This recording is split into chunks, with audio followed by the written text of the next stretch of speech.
কয়েকদিন ধরে বৃষ্টিপাতের জন্য ঢলে পড়া রোগ দেখা দিছে, সেজন্য এখন ছত্রাক মারতেছি। আক্রান্ত কাজ ভালো হবে না, তবে নতুন করে আর আক্রমণ করবে না। বিগত কয়েকদিনের বৃষ্টিপাতের ফলে জমিতে অতিরিক্ত আর্দ্রতা সৃষ্টি হয়েছে, যা সবজি ফসলে ঢলে পড়া রোগের জন্য এক অনুকূল পরিবেশ তৈরি করেছে। বিশেষ করে বেগুন গাছে এই রোগটি ভয়ানকভাবে আক্রমণ করে, যার ফলে গাছ হঠাৎ মাটির সাথে ঢলে পড়ে এবং দ্রুত পচে যায়। এই রোগ মূলত ছত্রাক ও ব্যাকটেরিয়া উভয় দ্বারা সৃষ্ট, তাই এর সঠিক নিয়ন্ত্রণে একসাথে ছত্রাক ও ব্যাকটেরিয়া নাশক প্রয়োগ করা অত্যন্ত জরুরি। মাত্র 2টি স্প্রের মাধ্যমেই নিয়ন্ত্রণ করা যায় এই ভয়ানক ঢলে পড়া রোগ। যেহেতু এটি ছত্রাক ও ব্যাকটেরিয়া জনিত রোগ, সেহেতু ভালো মানের ছত্রাক ও ব্যাকটেরিয়া নাশক স্প্রে করা জরুরি।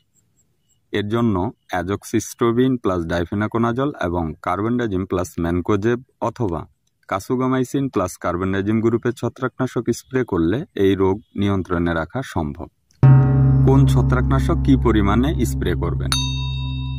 জমিতে আক্রান্ত গাছ দেখা দিলে দেরি না করে প্রথম স্প্রে হিসেবে সিনজেন্টা কোম্পানির অ্যামিস্টারটপ প্রতি লিটার পানির জন্য 1/2 মিলি সাথে ম্যানসার প্রতি লিটার পানির জন্য 2 গ্রাম হারে মিশিয়ে ভালোভাবে গাছের গোড়া সহ ভিজিয়ে স্প্রে করতে হবে।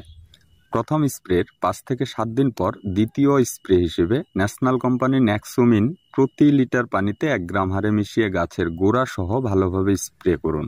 ন্যাক্সোমিন জৈব ও রাসায়নিক উপাদানের সমন্বয়ে তৈরি স্পর্শক ও প্রবাহমান গুণসম্পন্ন একটি শক্তিশালী অ্যান্টিবায়োটিক ছত্রাক ও ব্যাকটেরিয়া নাশক। ন্যাক্সোমিনের প্রতিরোধক ও প্রতিষেধক ক্ষমতার কারণে ফসলের বিভিন্ন গুরুত্বপূর্ণ রোগসমূহ দ্রুত ও কার্যকরভাবে দমন করতে পারে। উক্ত ছত্রাকনাশকগুলো ঘুরিয়ে ফিরিয়ে 2 বার স্প্রে করলে ঢলে পড়া রোগের হাত থেকে মহামূল্যবান ফসলকে রক্ষা করা সম্ভব হয়, যা বাস্তব অভিজ্ঞতা থেকে আমরা দেখেছি।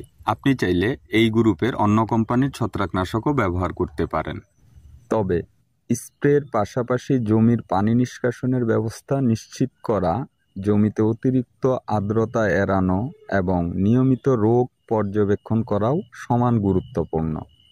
সঠিক সময়ে সঠিক সিদ্ধান্তই পারে কৃষকের পরিশ্রমের ফসলকে রক্ষা করতে। আশা করছি এই ভিডিও থেকে সামান্য হলেও উপকারী পরামর্শ পেয়েছেন। তারপরেও কোনো প্রশ্ন থাকলে কমেন্টে জানাবেন।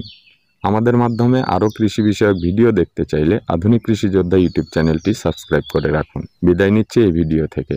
ভালো থাকবেন, সুস্থ থাকবেন। আসসালামু আলাইকুম ওয়া রাহমাতুল্লাহ।